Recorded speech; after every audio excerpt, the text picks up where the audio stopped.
কাঁচা লঙ্কার official YouTube চ্যানেলে সবাইকে জানাচ্ছি একটা ওয়ার্ম ওয়েলকাম। আশা করি আপনারা প্রত্যেকে খুব ভালো আছেন। কাঁচা লঙ্কার রান্নাঘরে আজকে একটা খুব স্পেশাল রেসিপি তৈরি হবে। আজকে আমি আমার ঠাকুমার একটা রেসিপি বানাবো। আজকে বানাবো চাল পটল বা পটল গোবিন্দ। আমি আমার ঠাকুমার কাছ থেকে শুনেছি বাড়িতে কোনো স্পেশাল অকেশন হলে মুড়ি ঘন্ট কিন্তু অবশ্যই রান্না হতো। তবে যারা নিরামিষ খেতেন তাদের জন্য কিন্তু ঠাকুমা অবশ্যই চাল পটল বানাতেন। এই চাল পটলটা কিন্তু প্রায় একটা হারিয়ে যাওয়া রেসিপি। সচরাচর আমাদের বাড়িতে কিন্তু আজকাল চাল পটল হয় না। তবে হারিয়ে যাওয়া রেসিপিকে একটু আপনাদের কাছে তুলে ধরার জন্য কিন্তু আমরা আছি কাঁচা লঙ্কা। চলুন আমার সাথে কাঁচা লঙ্কা রান্নাঘরে উপকরণগুলো প্রথমে দেখিয়ে দিই। চাল পটল বা পটল গোবিন্দ বানানোর জন্য প্রথমেই আমি 10 থেকে 12টা পটল খোসা ছাড়িয়ে ডুমো করে কেটে নিয়েছি। চাইলে কিন্তু লম্বা করেও কেটে নিতে পারেন। 1 কাপ গোবিন্দভোগ চাল নিয়েছি, যেটাকে ভালো করে ধুয়ে 30 মিনিট জলে ভিজিয়ে রেখে তারপর জলটা সম্পূর্ণ ছড়িয়ে রেখেছি।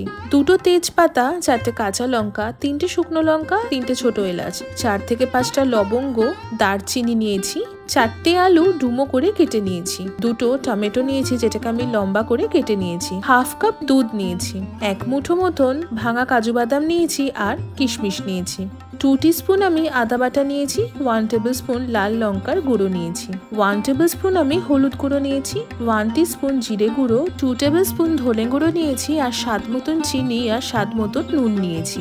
এবার কিছুটা ফ্রেশ ধনে পাতা কুচি নিয়েছি, 1 টেবিল স্পুন আমি গোটা জিরে নিয়েছি, 1 টেবিল স্পুন আমি গোটা গরম মশলা গুঁড়ো নিয়েছি। চলুন এবার রান্নাটা শুরু করে ফেলি। তার জন্য প্রথমেই আমি কড়াইতে 2 টিস্পুন মতন ঘি গরম করে তাতে তেজপাতা, দারচিনি, লবঙ্গ, ছোট এলাচ, কাজু বাদাম দিয়ে বেশ ভালো করে মিনিট 2 ভেজে নেব। ভেজে নেবার পরে কিন্তু চালটা দিয়ে দিলাম। চালটা দিয়ে এবার ভালো করে চালটাকে ঝরঝরে করে কিন্তু ভেজে নিতে হবে। চালটা মোটামুটি 3 থেকে 4 মিনিট ভালো করে ভেজে নিয়ে আমি কিশমিশটা দিয়ে দিলাম আর দিলাম 1/2 টিস্পুন মতন নুন। ভালো করে সবকিছু একটু মিশিয়ে নিয়ে চালটা আরো খানিকক্ষণ কিন্তু আমি ভেজে নেব। চালটা মোটামুটি আমি আরো 5 মিনিট মতন ভেজে একটা বাটিতে এবার তুলে রাখলাম।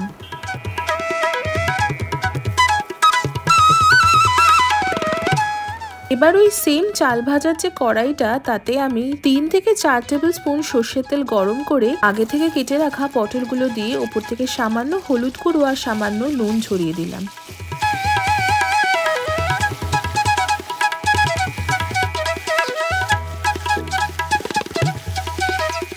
হাই ফ্লেমে পটল আমি 2 থেকে 3 মিনিট ভালো করে প্রথমে ভেজে নেব। 2 থেকে 3 মিনিট পর আমি এবার কেটে রাখা আলুগুলো দিয়ে দিলাম। আলু আর পটল আমি আরো 2 মিনিট মতো ভালো করে ভেজে নিয়ে তুলে রাখছি।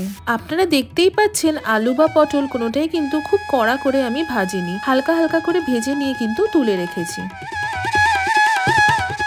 কড়াইতে আমি আবারও 2 টেবিল স্পুন মতো ঘি আর 1 টেবিল স্পুন মতো সর্ষের তেল গরম করে বাকি যে তেজপাতা এবং গোটা জিরেটা ছিল সেটা দিয়ে দিলাম। তার সাথে দিলাম গোটা গরম মশলা, শুকনো লঙ্কা, 2টো কাঁচা লঙ্কা আর লম্বা করে কেটে রাখা টমেটোও দিয়ে দিলাম। টমেটোটা যতক্ষণ না ভালো করে গলে আসছে ততক্ষণ পর্যন্ত কিন্তু ভালো করে একটু রান্না করে নিচ্ছি। ওইদিকে কিন্তু আমি জলও গরম করতে বসিয়ে দিলাম। এবার উপর থেকে সামান্য নুন ছড়িয়ে দিলাম আর দিলাম সামান্য পরিমাণ চিনি। ভালো করে সবকিছু মিশিয়ে নিয়ে টমেটো গলে আসলেই আমি প্রথমে আদা বাটা দিয়ে দিলাম। আদা বাটা দিয়ে মিনিট 2 ভালো করে রান্না করে সামান্য জল ঢেলে দিলাম যাতে মশলাটা পুড়ে না যায়। মশলা 2 থেকে 3 মিনিট ভালো করে কষিয়ে নিয়ে একে একে হলুদ গুঁড়ো, লাল লঙ্কার গুঁড়ো, জিরে ধনে গুঁড়ো দিয়ে ভালো করে আবারও সবকিছু একটু মিশিয়ে নিচ্ছি। এবার আমি ভেজে রাখা চালটা দিয়ে দিলাম। মশলার সাথে চাল এবার ভালো করে কিন্তু মিশিয়ে নিতে হবে, দিয়ে মশলার সাথে চালটা ভালো করে কষিয়ে রান্না করে নিতে হবে। হাই ফ্লেমে অন্তত পক্ষে মিনিট 5 ভালো করে ভেজে নিয়ে এবার আমি 1 কাপ যে দুধটা নিয়েছিলাম সেটা সম্পূর্ণ ঢেলে দিলাম। এই দুধটা যখন ব্যবহার করবেন তখন যেন দুধটা খুব ঠান্ডাও না থাকে আর খুব গরমও না থাকে, রুম টেম্পারেচারে রাখা দুধটাই কিন্তু ব্যবহার করবেন। দুধের সাথে ভালো করে চালটা মিশিয়ে নিয়ে আগে থেকে ভেজে রাখা আলু আর পটলটা দিয়ে দিলাম। সবকিছু ভালো করে মিশিয়ে নেবার পর আমি আরো 2 কাপ গরম জল দিয়ে দিলাম। আমি যেহেতু 1 কাপ চাল নিয়েছিলাম তার জন্য আমি 2 কাপ গরম জল নিলাম। আর আলু আর পটলটা সেদ্ধ হবে এবং তার সাথে কিন্তু চালটাও সুন্দর করে সেদ্ধ হয়ে যাবে। আমি যেহেতু আগে 1 কাপ দুধও দিয়েছি তাই আমি 2 কাপ মতো গরম জল ব্যবহার করলাম।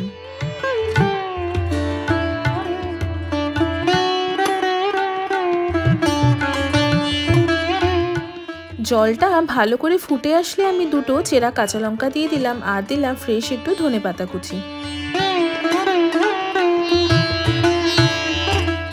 সামান্য নুনও ছড়িয়ে দিলাম। এবার গ্যাসের ফ্লেমটা আমি লো টু মিডিয়ামে রেখে অন্তত পক্ষে 15 মিনিট মতো এটাকে আমি রান্না করে নেব। 15 মিনিট পরে দেখুন আলু, পটল, চাল সবকিছুই কিন্তু সুন্দর সেদ্ধ হয়ে গেছে আর ভীষণ সুন্দর কিন্তু গন্ধও বেরোচ্ছে। এবার আমি 1 টেবিল স্পুন মতো উপর থেকে চিনি ছড়িয়ে দিলাম। চিনিটা এই কারণেই আমি পরে ব্যবহার করলাম, তাতে চিনিটা আগে ব্যবহার করলেই আলু বা চাল সেদ্ধ হতে কিন্তু সময় লাগতো। এবার গরম মশলার গুঁড়ো ছড়িয়ে দিলাম আর দিলাম ধনেপাতা কুচি। ব্যাস একটা ফাইনাল মিক্স করে নিয়ে আরো 15 থেকে 20 মিনিট মতো এটাকে একটু স্ট্যান্ডিং টাইম দিয়ে দেবো বা একটু ঠান্ডা হতে দেবো। দেখুন আমাদের চাল পটল বা পটল গোবিন্দ কিন্তু একদম তৈরি হয়ে গেছে। খুব সুন্দর ঝরঝরেও হয়েছে। এটা খেতে কিন্তু ভীষণ ভালো হয়। যারা পটল খেতে খুব ভালোবাসেন তাদের কিন্তু এই রেসিপিটা খুব ভালো লাগবে। কেমন লাগলো আজকের এই রেসিপিটা কমেন্ট সেকশনে জানাতে কিন্তু একদম ভুলবেন না। এটা একটা অত্যন্ত পুরোনো দিনের রেসিপি। আজকাল হয়তো এই রেসিপিগুলো সবাই খুব একটা বাড়িতে বানান না, তবে আপনারা কিন্তু একবার বাড়িতে ট্রাই করবেন। ট্রাই করে আমাদের জানাতে ভুলবেন না যে আপনাদের কেমন লাগলো।